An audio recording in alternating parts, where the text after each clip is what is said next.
As Justin was bringing the car to a stop in front of the house on Lima Street, Amy reached for his hand. He pulled away, making a quick, unnecessary adjustment to his shirt collar. He didn't want her to know he was trembling. This complicated place in which he'd spent his childhood looked deceptively serene, like an old-fashioned summer house where wood floors are polished to a warm glow by small bare feet, rooms are filled with cool breezes, and the jigsaw puzzles inevitably have missing pieces. Justin's memory was a lot like one of those puzzles. It, too, had missing pieces, blank spaces where important parts of his past should have been. It was bizarre. It was the truth, and he could no longer ignore it. "Do you want me to come?" Amy asked, "or to wait?" He wanted both. He wanted neither. What he said was, "I want it to be tomorrow, or an hour from now. I just want this to be over." Justin had ceased dealing with this house more than a decade ago, but in all the discarded years, he'd never forgotten its details. The perfumed sugar smell of his mother's closet, the indentation on the wood frame of his bedroom window that resembled the smiling face of a clown, the fish shapes in the sea-green tiles on the bathroom wall.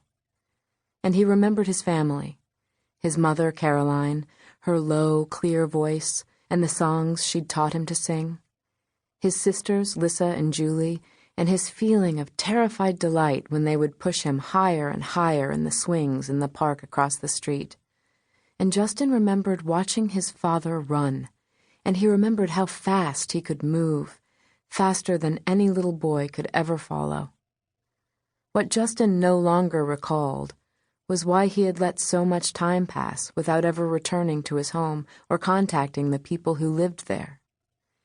In college, and in the 10 years following, when he'd been rising swiftly through the ranks of hotel management, he had always come up with the same superficial answer when asked about his family. Nothing more substantial than that they lived in California and that he was fond of them, but not close with them.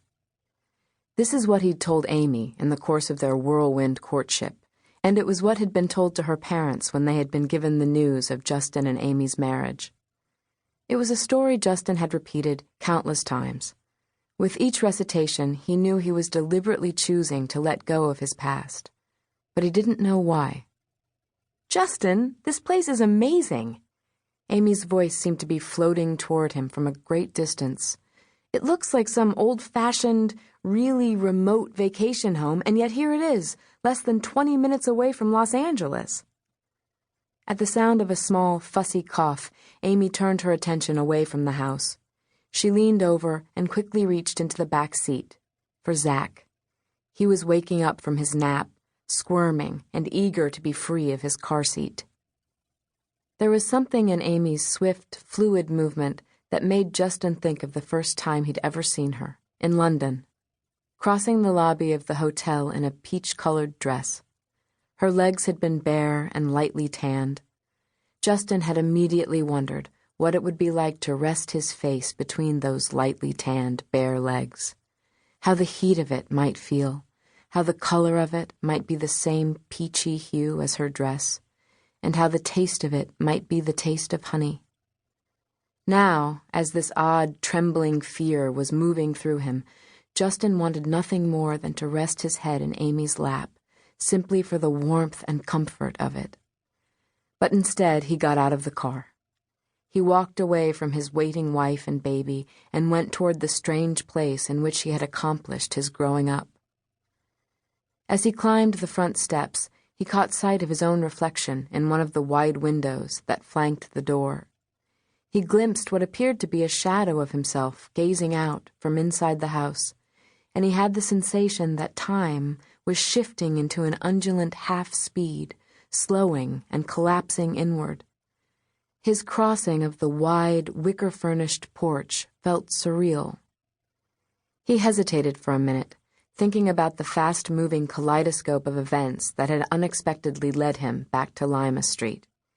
Amy coming to London to attend a wedding in the hotel he was managing, falling in love with her the moment he saw her, and getting married in a rush. Conceiving Zach on their wedding night. the job offer from a Santa Monica hotel that came on the day Zach turned 6 months old, and then, a few weeks later, only 8 days ago, landing at the Los Angeles airport and hearing Amy say, "Justin, the first thing you need to do, now that you're back in California, is get in touch with your parents and your sisters. It's important. For Zach. I want him to know his family." If it had been left to Justin, it would have taken him much longer, perhaps a lifetime, to return to this place. When he rested his hand on the bell beside the front door, he heard the lock click almost immediately, and the door was swung open by an Asian teenager. The sight of this girl in her skimpy t-shirt, tight jeans, and red baseball cap, seemingly so at ease in his parents' doorway, confused him. He cleared his throat to steady his voice before he spoke. "Mr. Fisher or his wife? Are either one of them at home?" The blank way the girl was looking at him made him feel off balance, as if he needed to explain himself. "I'm their son," he said. "Sorry, there's nobody named Fisher here." The girl shrugged and closed the door.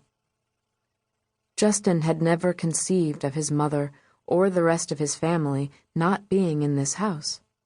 The idea that they were gone left him stunned. It was several minutes before he turned away from the closed door.